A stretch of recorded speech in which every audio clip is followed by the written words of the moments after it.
Hi everyone, I'm in Germany. It's snowing outside, and I was thinking about making a video today to share something about sacred geometry and sex.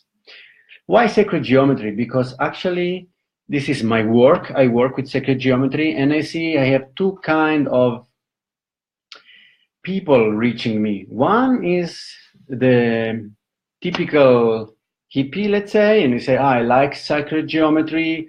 I want to do meditation for abundance in the world. And then they don't go to work anymore. They give too much power to the sacred geometry. I'm meditating and emanating some shapes in the world, and everything will be fine. And this is one unbalance. The other unbalance is people, they come and saying, oh, what is this bullshit you are doing? It's just for hippie things. It doesn't work. It doesn't have any reality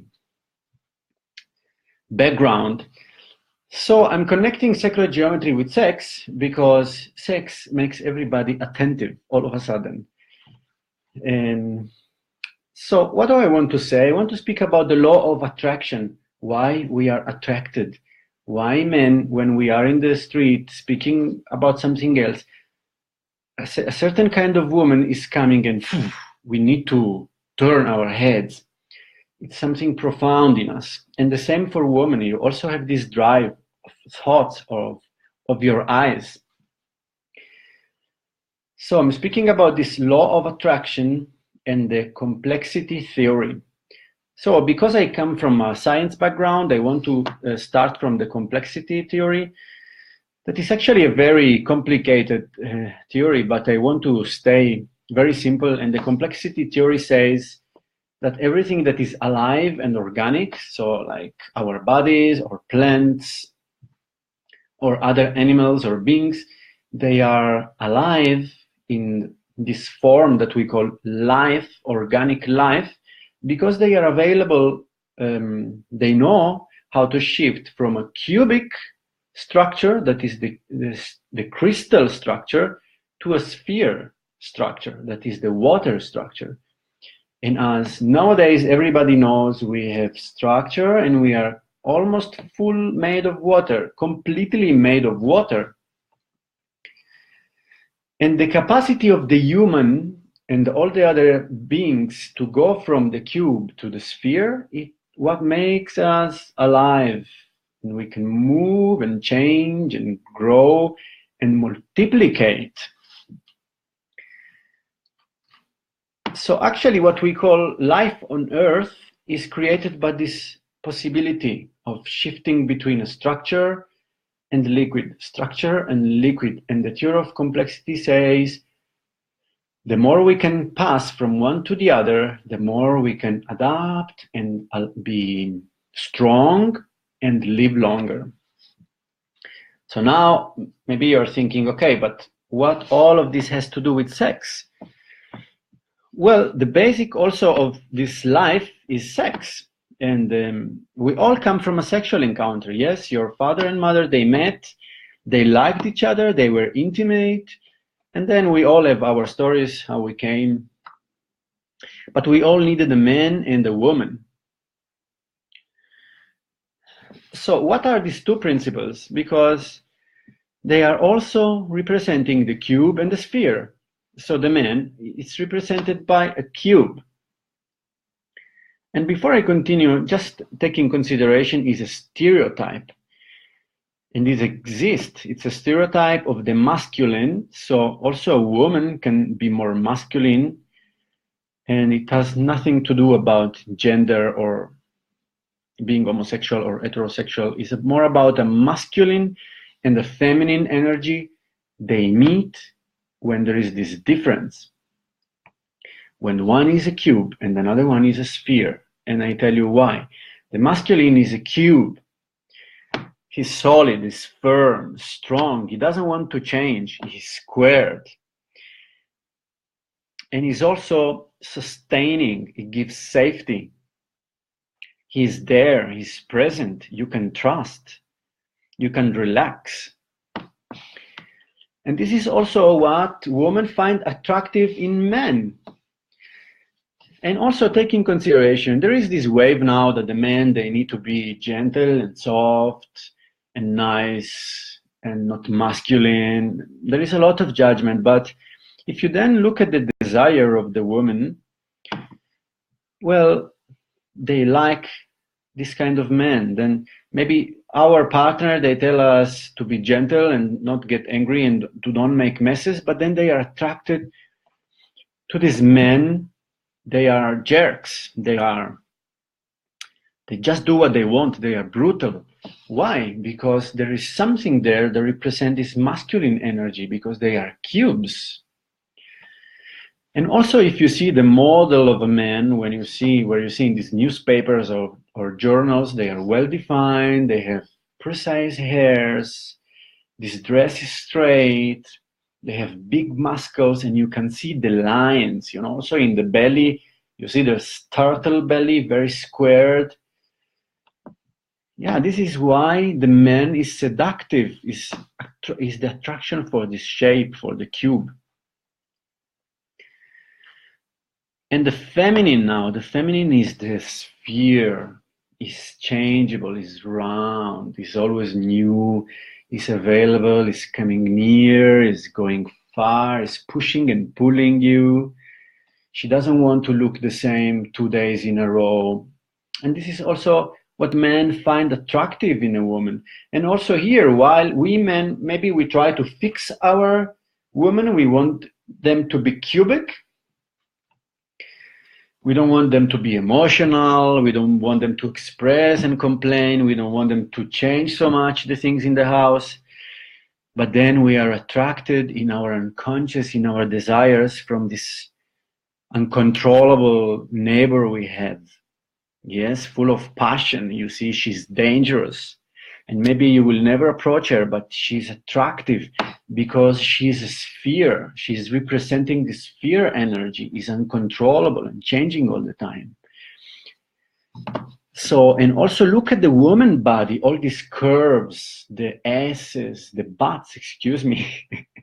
We want them as round as possible, and the breasts, we want them like these spheres almost, yes, and the lips.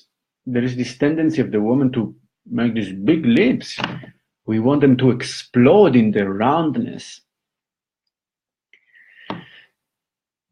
And women, they like to change and be unique and have a lot of choices, never be the same, yes? And this is also what is inside of them. So also to keep this, you know, to keep the passion in your house, you need to accept this difference. Because most of the time we try to fight this part that we see, and I tell you now why. Because men, because we are embodying the masculine, we are afraid of becoming spheres. We are afraid to change. We are afraid to lose our faces. We are afraid of being something different tomorrow. We have 4 t-shirts in our garderobe, 1 or 2 trousers, 1 or 2 pairs of shoes, and is already enough. But you know, if you cannot allow the sphere inside of you, first you cannot allow the woman, the feminine, you cannot enjoy the feminine, and also you cannot grow, because remember, this organism to grow needs a cube and a sphere. And on the other side, the women are afraid of being cubes. They are afraid of being boring, that somebody says, you are the same of yesterday, or the clothes, they are similar to somebody else. Or they are afraid of being suppressed or repressed in their emotions and feelings. And this is also why they want to change, always. They don't want to be cubes. And also they don't like the cube they see in their men. But remember also, you woman, if you don't have a cube, you cannot change. Because the sphere is always changing, but doesn't give the structure to go to the next level of change. So what do we do now? Well, actually, it's very easy. You just right now, wherever you are, you just can close your eyes for a while and invite your opposite shape into your life. It's your missing part, you know. You can allow this energy to come in your system. You can visualize it, you can breathe it in, you can just imagine, or you can have a really a glass made of sphere or a cube made of whatever metal or whatever structure you would like, and start to understand it, start to even worship it. You know, this is what will make the passion in your sex life stay. So if you're a man, just breathe the sphere in, you know, just breathe it in, allow it in you. Just close your eyes now, wherever you are, and see the majesty of this shape, its uncontrollability, its roundness. Just look at it and continue to breathe and make it yours. Let it happen inside yourself. And maybe you need to put a sphere on your desk for a while and just understand it and look at it and explore it. And do this exercise as much as you want during your day. There is no danger, but it will allow you to integrate the female part, not only in you, but also your partner or your girlfriends. You can allow them to be female. You don't need to change them anymore. You can enjoy them. And if you're a woman, breathe the cube in. Also you, wherever you are, close your eyes right now and try this. Make space for it in you. Allow the stability and firmness. It's squared, it's still, doesn't want to change, just knows what is right. And keep the shape in you and make it yours. And breathe, and also maybe you want to put a cube on your desk and look at it in your daily life. And repeat this exercise as much as you want during your day. You will integrate your masculine. You can allow your partner to be there without trying to transform him all the time. And it can keep the passion alive. This is what generates tension. You are a sphere, your partner is a cube, and they are kind of attracting each other because they are the opposite. And opposite is creating attraction. It's very easy. This is sacred geometry. It's everywhere in life. Just start to look at it. So I hope this will bring some light to your day. And I really believe we can live love relationships with our partners that are really amazing, and we can really live and enjoy a strong and beautiful and juicy sexual life. And to do that, we need to recognize each other's and our differences in between masculine and feminine, that we can love more each other. So please comment here, whatever it's coming from for you, looking at this video and making this experiment. And if you are interested in knowing more about sacred geometry and sex, just contact me and we can go through it. Bye-bye.